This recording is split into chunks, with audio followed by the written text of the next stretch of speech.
hello friends की खबर सकलोरे ভাল छगे আজি মই খাৰ ভাতকে বনাবলৈ লৈছো মোৰ মাতটো মানে বহুত দিনৰ পৰা ভাগি আছে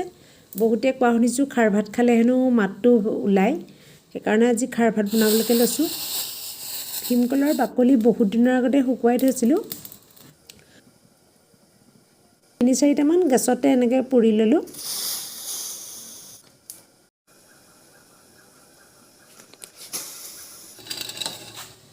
এতিয়া কেইফুটামান নহৰু গুচাই ললো আৰু এটা জলকীয়া দি দিছো খাৰ পানীখিনি ভালদৰে সেকি ললো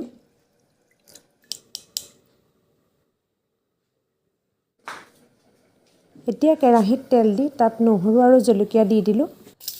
আৰু আগতে বনাই থোৱা অলপমান ভাত দি দিলো ইয়াত অলপমান নিমখ দি খাৰ পানীখিনি এতিয়া আন্দাজমতে ঢালি দিলো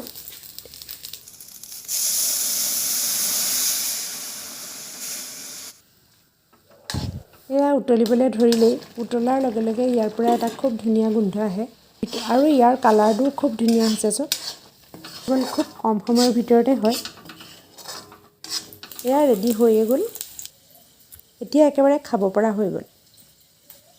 আপোনালোকেও এনেদৰে বনাই খাই চাব পাৰে